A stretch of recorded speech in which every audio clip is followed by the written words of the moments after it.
Welcome to the Coop with Kit. My name is Kit Hoover, and I have been lucky enough in my 30 years in this business to interview some of the most iconic, badass women out there.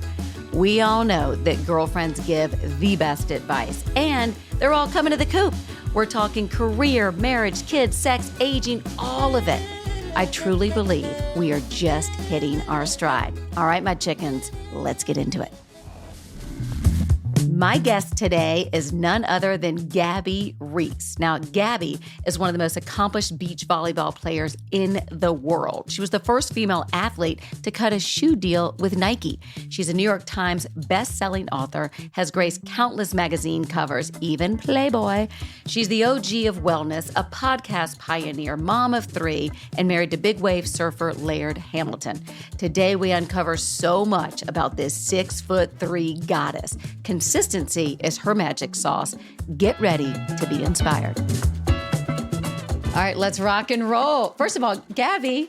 You're like, yeah, I do 17 shows a week. It's like, holy cow. Wasn't it so fun to see you and Laird together when y'all came on? I've been lucky enough to interview you throughout the years, and I just love your backstory. That was really cool for me to see y'all together. Kid, how long have I known you? 20? I don't know, a long time. 20 plus. Yeah. By the way, you're way ahead of the curve with so much stuff. I mean, a total ceiling breaker. I love your podcast. How many years has it been now for the Gabby Reece Show? I'm going into 4 years, but then I did a podcast for 2 years prior to that as well. What was that one called? The Truth Barrel. We did everything in a sauna. Well, welcome to the Coop. Thank you. I love something you said on your podcast talking about that you were a serious-minded person. And your goal for 2024 was to try to get loose. What does that look like for you, Gabby? Because you've come to the right place. The Coop is loose. Kid, I mean, you look like everything is fun for you. I think for me, honestly, I don't spend too much extra energy reacting to things that don't really matter or haven't happened, because then that just leaves more space for enjoyment versus, you're living in your mind and thinking about, the million details or what you think is going to happen. And so I'm really guilty of that. So in my case, it might just be like getting out of my head and like responding to what's really happening, not all the millions of plans or worries that I've created. So how do you do that? What's the key to doing that? I think the good news is experience. I think you do it the wrong way enough times and you go, man, this is not serving me or anyone around me very well. So it's like anything. It's just a practice. So every time, it creeps up or you get the temptation, you go, this isn't even a real thing. So why am I going to worry about it? And it comes down to even how you respond and not taking myself in that way so serious. Just kind of being like, is this really a big deal? It's not a big deal. How does your family help you get loose? My family? I mean, come on. They're half the reason I worry about. No, I'm just kidding. Totally. They're the ones who beat you into submission. 100%. Because they look at you and they're like, oh, you're doing that again? And, all I need is young adult daughters that look at you like, and you want to be a good example. But I use them as a reflection of all the ways that I could be better, because I think they're another iteration of people who are in so many ways are smarter and ahead, because maybe even if we did our jobs, we provided that opportunity for them to be freer with less baggage.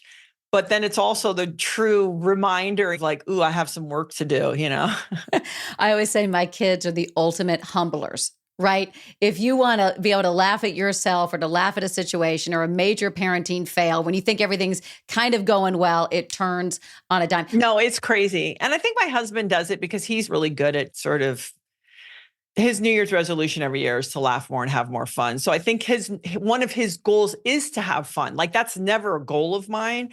So just the fact that I live with somebody who's one of their goals is like having fun. So I think that helps. That's why we're supposed to be best friends, Gabby. I'm your Laird in a small version. That's sort of my goal every day. Gabby, one word to describe where you are in your life right now. One word. I think I'm letting go. I love that. And why? What do you mean by that? I spent so much of my life grinding, willing, organizing, planning, pushing, lifting, doing all these things. And the notion of allowance and flow, and I think more of that is necessary. And like little kids are exhausting. But then teenagers are the ones that can have a really profound impact. For example, I interviewed somebody today who's a master negotiator in conflict resolution. And it's like, hey, it's about listening, and the intention is never winning. And so I think I've come to a place in my life where there's just more letting go, because then maybe also it's less restrictive. So you maybe even will allow more to come in versus trying to push for it to happen. I always say loosen the grip on the bat. I'm a clinger and hold on and high energy. I think that's with age, though, Gabby. Do you find that true? I think in our 50s, and maybe again with the kids getting up and some out of the house, learning to let go. What do you do in your life that helps you let go? I had to get tools, to be honest. One of my girls, maybe 7, 8 years ago, was going through some stuff. And I actually went to a woman named Byron Katie. She has a program called The Work. And the first question on the work, there's 4, is it true?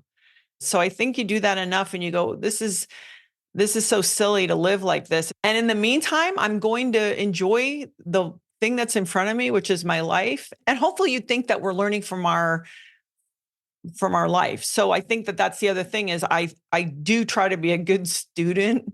I only have to bang my head against the wall a few times and then I go, okay, So is it surrendering? Is it letting go? I don't know.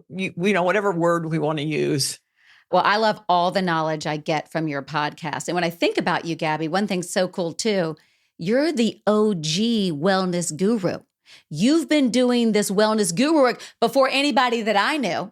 So for our listeners, if there was one piece of advice you could share with anybody listening right now that they could start today to do for wellness, better life, better 2024, what would it be?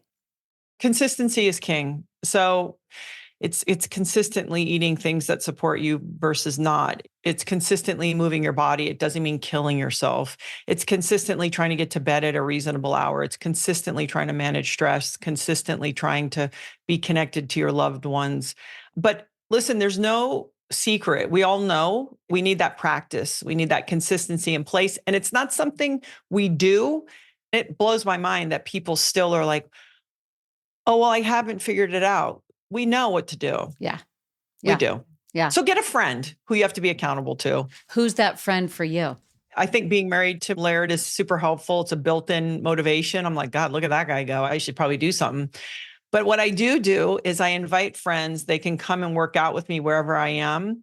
And so I know, hey, it's 8:30, it's 8:00, whatever. I've got to start because they're here. Well, fitness and wellness is such a huge thread in your podcast. Has there been a big aha moment for you? I will say this. One thing that I really get excited about is whether I'm talking to literally a psychiatrist or psychotherapist or endocrinologist or you name it. I've talked to all kinds of doctors. It still comes down to a few things. It comes down to your gut health, avoiding chronic inflammation. It comes down to staying insulin sensitive. It comes down to your metabolic and your mitochondrial, your cells function. And finally, it comes down to community and connection. So whether you're trying to do weight management or stay sane or have good heart health or avoid diabetes, it all pretty much derives from these same things. And so it's not an aha moment, but it certainly was like, this is very clear over and over and over. I'm hearing the same thing. All right. Everything you just said right there is what makes your podcast so great, so valuable. Wow. But right now, Gabby, let's just jump for a second because I want to get into your marriage and your love story with Laird. Well, we talked about this when the book came out, which is fantastic. But let me see if I have this right. You meet Laird, you move in 8 days later, married 2 years later, divorced 3 years later, now back together and more connected than ever. So is that the correct trajectory of your story? It's super close. Laird moved in with me. He lived in Hawaii. I lived in California. And then we were married 2 years from the day we met. We were almost divorced. The papers were filed, but in California, you have to wait 6 months.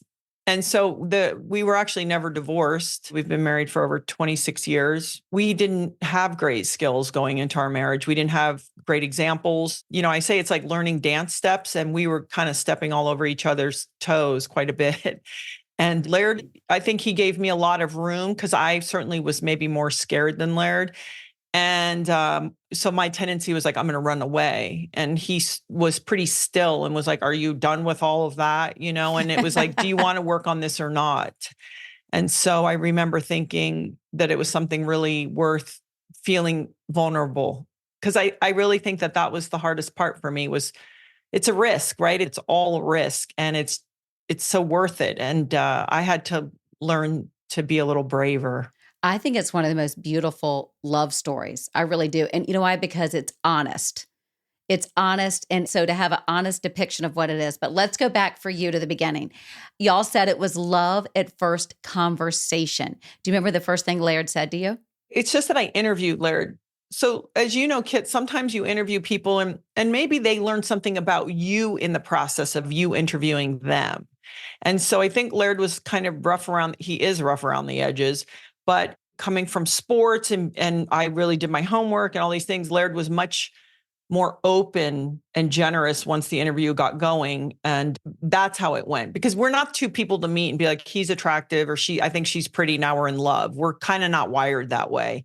It would have to be something about the individual. And I remember saying goodbye to him after the interview and feeling like that is a very unique and special person. And I didn't realize what was going to happen. What about the proposal? How did he propose to you? There was no formal proposal. I think when Laird and I got together, it's weird. It was a deep knowing. There was never a knee down or any of that stuff. What do you mean, a deep knowing? Like you just knew, like you just talked about it, like, oh, we're just going to be married. I think so. And I was playing ball and I was pretty busy. And I used to tell my friends, like, I would never be a girl who's like, I wonder if he's going to ask me to marry him.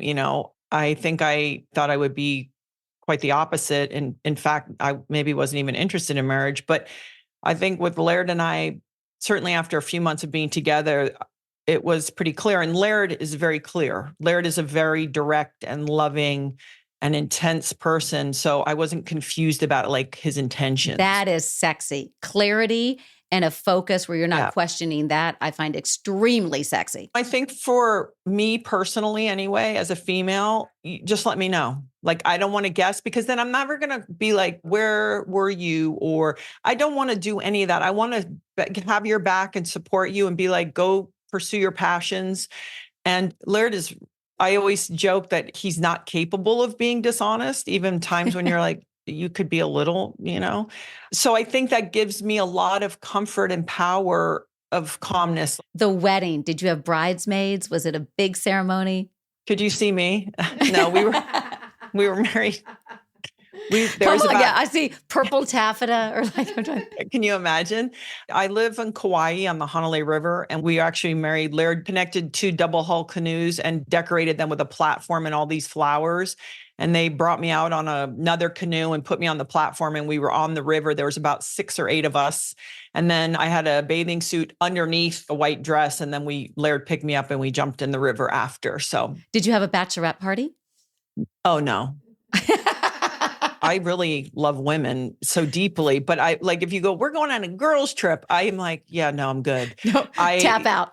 Yeah. And it's funny because playing in athletics and being around a lot of powerful women, I love it, but I don't want to take a trip and just be like, it's only for the girls. And we're going to be like kicking our heels up and doing this thing. Okay. So you get married, things are going well. What happened? Tell me about the moment when you decided to file for divorce. What was going on? Well, we were at that time separated. So Laird went back to Hawaii and I stayed in California. And because he has this weird kind of old fashionedness, he's like, well, if we're not going to be together, because he likes things to be very clear. He's not an in and out guy. He's like, out of respect for, if this is what you want to do, then you have to file, because then he thought it would make it look like I was at least doing it versus he was doing it.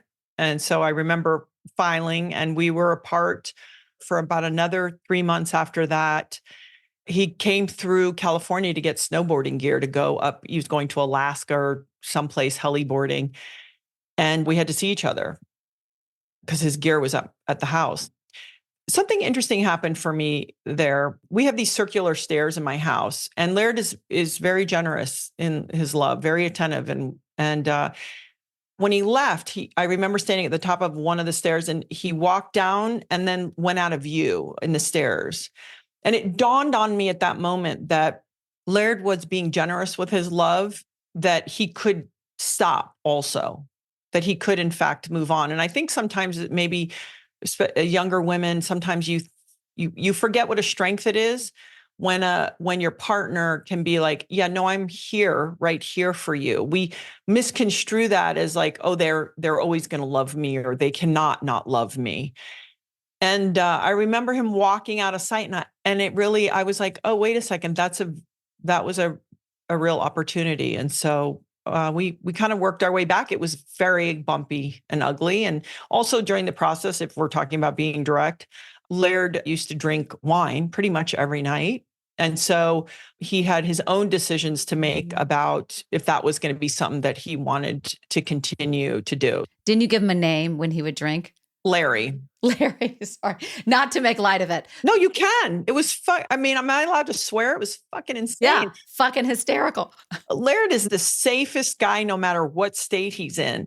But it was a look. I mean, you've seen him when he's dead sober. Like, he's he's on kind of on the edge. We joke, it's like, could he be in jail, or he's just really good at his sport? Like, which way could it go? He's one of those, right? And he found things that made it work, but he had stuff to work out. So it wasn't like we got to get back together and it was like, this is amazing. It was like, we had some stuff to work out. But we all agreed Larry had to go. Larry is out. Yeah. Larry had to go. And so that even took a few more years after that. I was like, listen, I just can't do that anymore. So, but I had vowed that I would communicate my real feelings, because before I hadn't done that. So I just said, it's totally up to you. If it's too boring, maybe to not drink or whatever you need to do, we have a family, we'll do it together, but I can't do this. And then Laird made the decision, I guess about 17 years ago, that it was like, yeah, this isn't working. And he just went and stopped drinking alcohol. What was tricky about it is he was home every night. He was in bed before 9, but he would drink from like 4:30 to 6:30. So sometimes that's a weirder, because it's fuzzy and you're like, is this not good or not good? Well, then he'd be up so early surfing and do whatever. So it looked like killing it. Yeah. Killing it. It was wild. So what tools did you use during that time to put it back together? Was there tangible stuff that our listeners can take? Was there anything specific? It was this. Laird has a very good character. I know what type of human being he is. And so when things would get bumpy in my mind, I would focus on his character and where I thought he was going to try to work towards. And it's not about living in someone's potential, right? Because we've all heard that. Like, if he would just do this, they say if you say the word should, you've left reality. I like that. It's so incredible how you two have put in the work and come out on the other side so beautifully. And I'm thinking about you two as a couple. Like, do you have funny nicknames for each other? What do you call each other? I mean, no. I mean, I call Laird Lover, but that's cute. Yeah, it is. I don't know if it's still cute that we have very large children and I'm in my 50s, but it's just what I call them, And if I called him honey or sweetie, I think it's a no-go. That's another joke. Laird's mother passed away many years ago, and he said to me very early in our marriage, he's like, I had a mother and she died. And so Laird has also made it very clear, and it's actually something I like, is we're not brother and sister. Sometimes we are business partners, and that has its own set of interesting dances. But it's like, how do you keep the dynamic, the chemistry, the love, the passion? You feed that as well. Do you treat him like your boyfriend? He's made it very clear that you are his girlfriend, and that's how he treats you. I do. And I always say that I don't talk to any person better than I talk to Laird. I'm very mindful of treating him with the most respect of any person in my life, because it would be the easiest person to not do that with. So rather than making that a crapshoot, I have just made the decision that this is the person I'm going to speak to in the highest regard and stay committed to that, because it's sort of like your training life, right? It can be the first thing to go. And so I feel that that's so important to me. Wow. If there was one thing to take away with regards to any partnership, it would be what you just said right there, Gabby. That is so inspiring and tangible. Whew.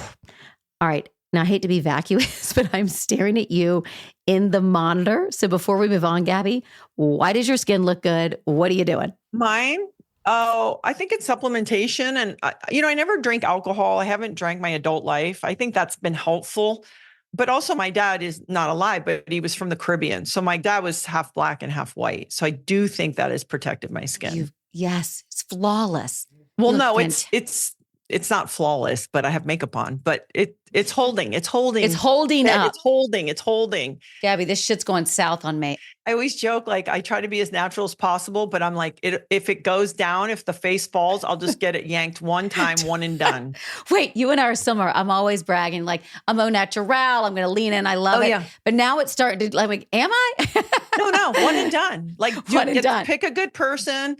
Pull it up. I have no problem saying that because it's not like I'm chain smoking and doing everything and be like, just fix it at the doctor's. It's like, hey, I'm doing everything I can. I like that, one and done, and then just ride it out. Ride it out. Yeah. What would Laird think? Laird would be against it, but then somehow wouldn't they be like, you look so pretty? Oh, somebody looks so good over here. What does date night look like for you guys? Who plans it? So date night, we're not date nighters. I know it's lame. What about sex? Do you guys have to schedule sex because you still have kids at home? And now a word from our sponsors. Hey everyone, I'm a jeans girl, and if you're like me, you need to know about Blue Delta jeans. Blue Deltas are custom fit for your body type. You send in your measurements and they custom fit them to you. I've truly never had jeans that fit me this perfectly, and honestly, it's been a game changer. Their easy measurement process to get your custom fit and their unique hand-sewn jeans are the best you can get. You will not believe how great they feel. And with white jean season upon us, Blue Delta jeans should be your go-to. I'm completely obsessed with their incredible custom white vintage jeans that come in straight and flare styles. Trust me, you will live in them. Go to bluedeltajeans.com and enter the code COOP20 for 20% off your new perfect jeans. Bubs Naturals is known for more than just collagen. Every morning I start my day with their new Bubs Brew coffee and add their amazing MCT creamer. Now, Bubs Brew is a curated collection of amazing organic coffee that is very strong and tastes delicious. Now, I love strong coffee, and Bubs Brew delivers. For extra added mental focus, I add their MCT creamer. It's the first Whole30 approved MCT creamer with no sugar or artificial flavoring. When I use it, I swear I feel the extra energy and mental stamina to be sharp for 2 live shows, my workout in the morning, and of course, then interviews for the Coop with Kit. Thank you, Bubs, for keeping me sharp. Go to bubsnaturals.com and use Coop20 for discounts on all the amazing Bubs products and living better longer. So some of you know that I've recently taken up golf, and I can't get enough of it. And I'm equally obsessed with this ladies' golf clothing brand that I found. It's called Lola, Lohla Sport, Lola Sport. And I love that it's a female-owned brand, super fashionable pieces that can coordinate to make many outfits, on-trend colors, fine European fabrics, and a great fit. In fact, I find that I'm wearing Lola Sport outfits even when I'm not on the golf course. I could wear it all day long. If you're a sporty lady like me and really don't want to change clothes 5 times a day, you'll love Lola Sport. And for our listeners, you can get 20% off full price merchandise with code COOP20 at checkout at lolasport.com. And now back to the Coop. What about sex? Do you guys have to schedule sex because you still have kids at home or one at home? So we don't do date night, and yes, you do, because, and it's so not sexy. I know. No. Because people love this idea of like spontaneously. I'm like, spontaneous when? Like, so I think it's sort of understood that if there's windows in the afternoon that both of us can collide, we will. I don't know. So maybe I'm a little too practical in that sense. I sort of think I'm interested in connecting with you. The rest is secondary. In my mind, you guys are a 7-day-a-weeker. Like in my mind, it's part of your workout routine. I'd say if I'm being truthful, it's probably about every other day. Wow. Well done. God. You got a big applause from the Coop over here. But it's had a lot of shades, right? So when you have new kids or little kids, it's still, I used to keep I tried to upkeep that sort of schedule because it felt like it really was agreeable, especially for Laird. But that's what's helped me, because I think as a female, I could let it kind of blow by the wayside and be like, I'm busy, I'm tired, I'm this, I'm that. But he's been the one to help me sort of realize that it's important. But other couples, everybody's different, right? Like some Yeah. people, I have friends that are couples that they want to go to beautiful dinners and just like really, do all of that. And I just say to Laird, like, be nice to me all the time. I don't need trinkets. And if we have a regular kind of intimate life, we're okay. I think we're cut from the same cloth. I definitely need the fun. Yeah. So, all right, Gabby, let's play a little game. Let's get Okay. random. Here we go. What's your morning routine? So I get up and the first thing I do is when I go downstairs, Laird has emptied the dishwasher. This started when our kids were little so that I could start right into who's getting what food or whatever. And he has a coffee waiting for me and we sit at our counter for about... I'd have sex right there. It's called adult foreplay, emptying a dishwasher and coffee, right? So we sit and we just visit for about 25 and usually like the sun's coming up and we can sort of do all that. And so that's just time to connect and we talk about stuff. And then it goes usually straight into training. That's the greatest morning I've ever heard. This is unbelievable. Yeah, they're good. I mean, it's really a gift. I often say sometimes being an entrepreneur or being self-employed has its ups and downs, right? Like you're really always on the hustle, and you have to be disciplined in your scheduling. But the great thing is you can create these little windows that you realize are a true gift. Okay. Next question. Is there a sport you can't play? A sport? Well, I can't, I'm opposite of you as far as like gymnastics and getting inverted. I don't love Same. that. I can't even touch my toes. I know I look like a gymnast at 5 feet, but I'm with you. Yeah. But it's like that whole like going upside down. I used to make myself do handstands against the wall just to get upside down because it made me so uncomfortable. So I started forcing myself to do that in my 30s because I hated it so much. But you took up golf, you got to tell me at what age, and literally almost made the tour, became a professional golfer. That is so incredible. Oh, I was so far from the tour. I was 30. Not in my mind. But I was really practicing and grinding it out because the whole idea was I was experimenting with a technique in golf and they were like, let's see if you could get your card.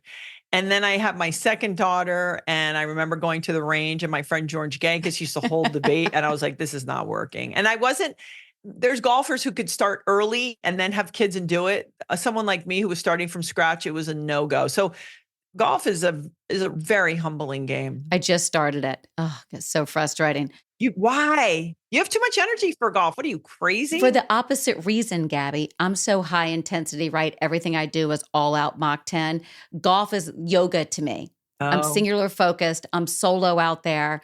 I go early in the morning before anybody's there. I don't know. It's sort of become a little internal thing for me. I suck ass, but I'm into it.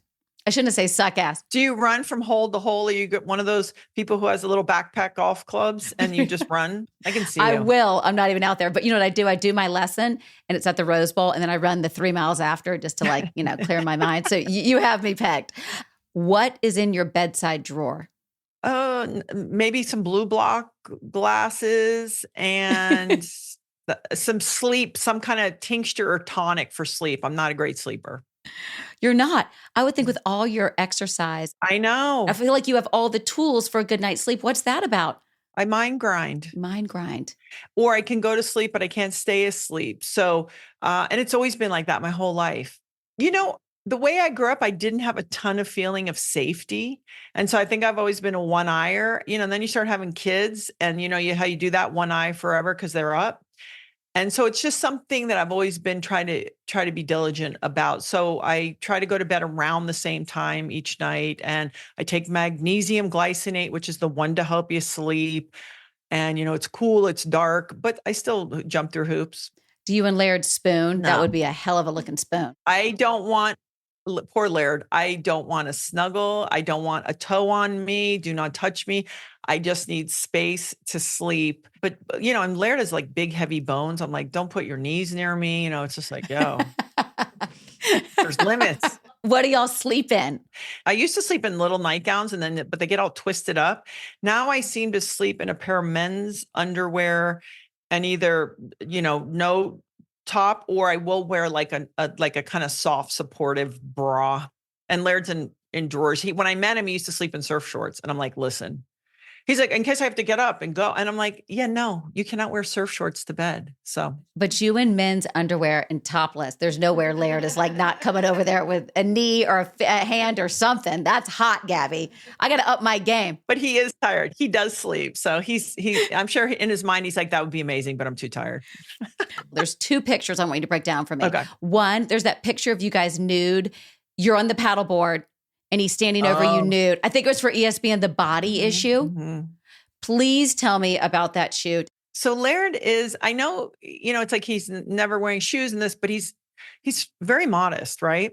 So we're on a board that's way too small for 2 people. It's kind of a one person. It's big, but it's really not for both of us. And I'm heavy. I weigh 180 pounds, right?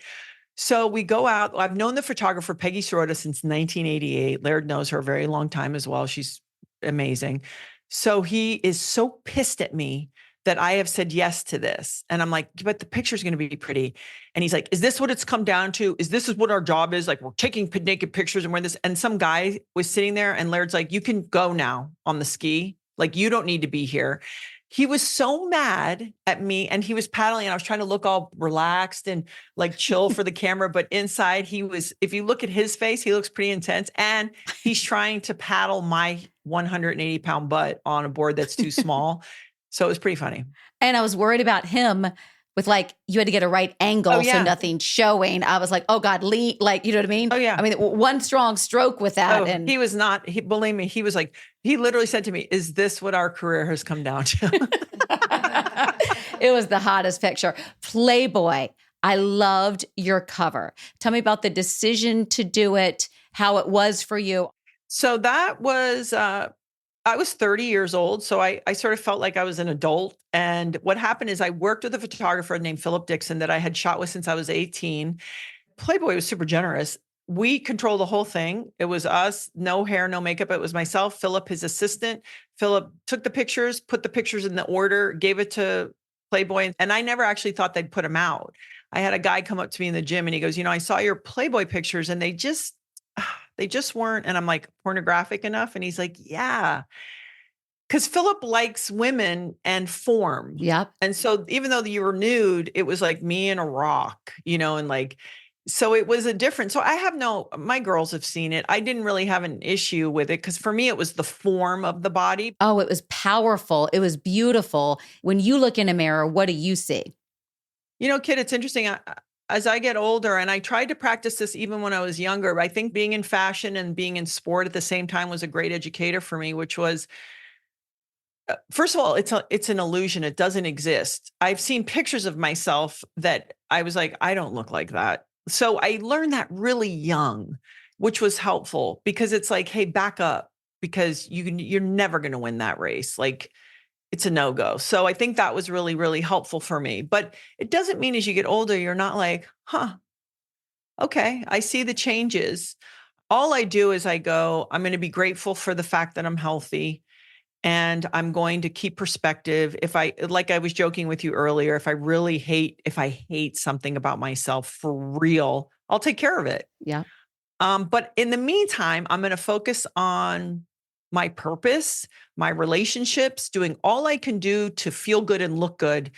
And usually that takes care of a lot of my bullshit, like I'm getting older, my jowls, whatever it is. Usually when I'm feeling pretty good or I'm doing good work and I've got some good love and my kids and I are in a decent flow, a lot of that, some fine lines and stuff bother me a lot less. I totally agree.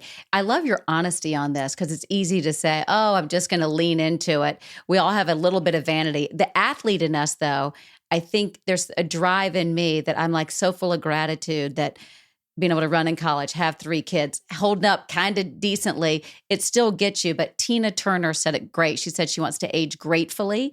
And I just love that. Not gracefully, right? I might come sliding in left, right, and center, but gratefully and kind of laughing, I think is such the way. Do your kids have that? Yeah, I think the best we can do is model that. I just try to have compassion and remember how hard that age is. And then be a good example. Comparison's the thief of joy. Yeah. There's no statement truer, I think, for everybody. Did you always want to be a mom, Gabby? I didn't want to be a mom. I grew up in the Caribbean. I was an only child. I wasn't around a bunch of kids. But I think when I met Laird, it really brought that side of me being more nurturing and quite frankly, probably a biological drive. Like I saw him and I was like, yeah, I would and and it's interesting because when I had my first child, I remember thinking, "Oh, who knew I was gonna enjoy having a baby so much?" I remember Aw. thinking when I was pregnant, like, couldn't they just come out 3 and tell me what they want?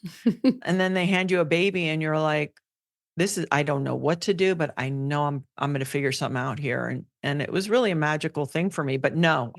And even now, it's like I'm trying to be the parent that is still reflective of who I am as a person. Like I see tons of parents and I'm like, "Man, they look like they're doing that really right." And that's still not who I am. So it's also, and maybe you've experienced this. It's like, how am I me and trust myself enough to be a mom and honor it the way I'm going to do it and appreciate the way other people do it? Because, like I'm not the one who has the most, creativity and like we've got tables and we're doing all these things.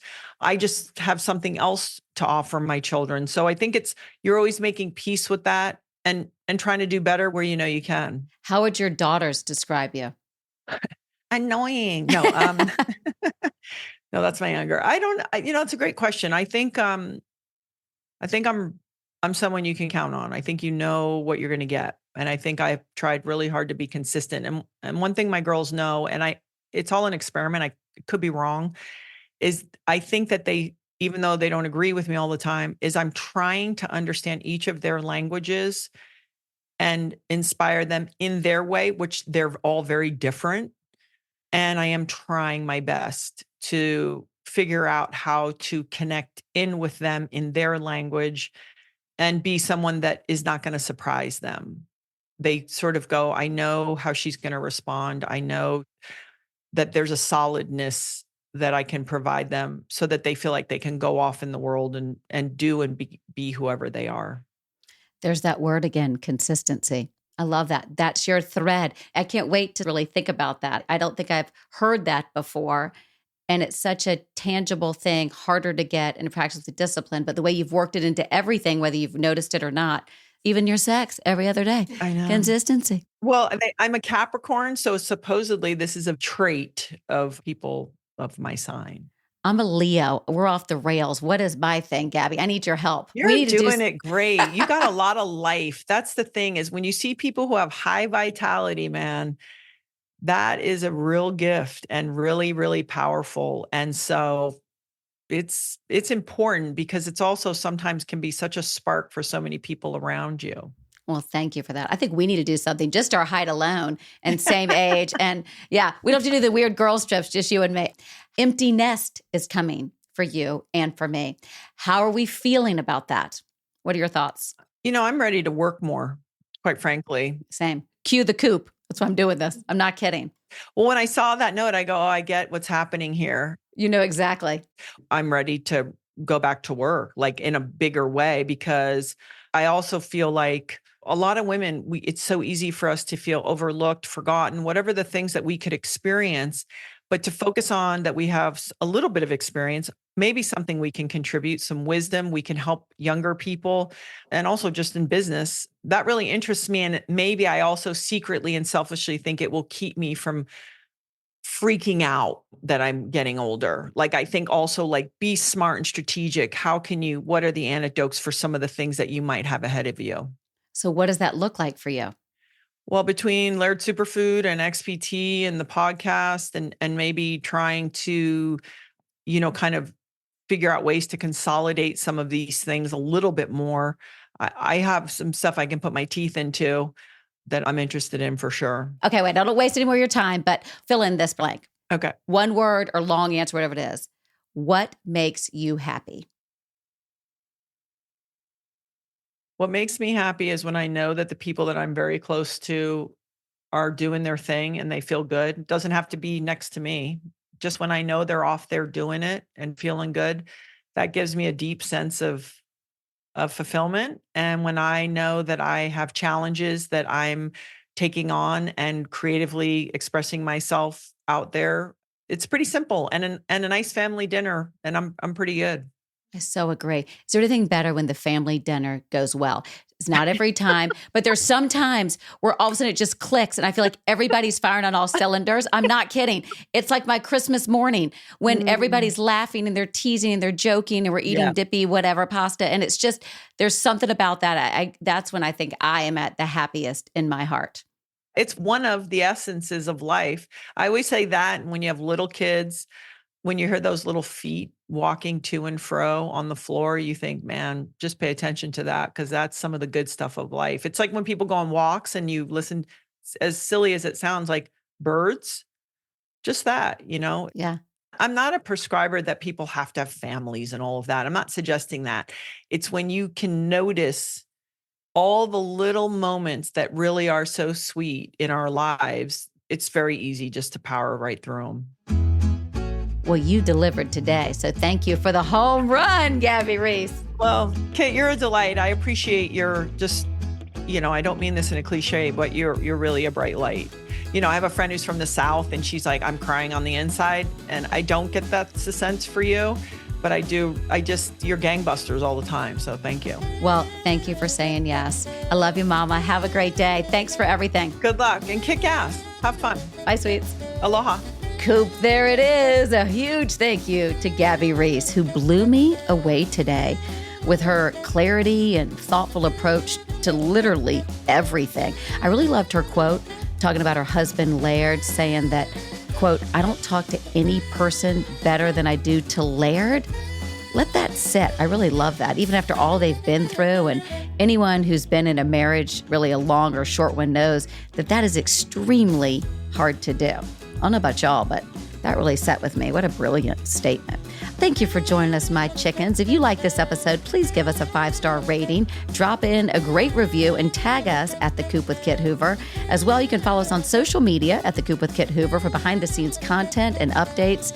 We will see you next time in The Coop. And remember, as my mom Bug always says, life is not a dress rehearsal. Make it count.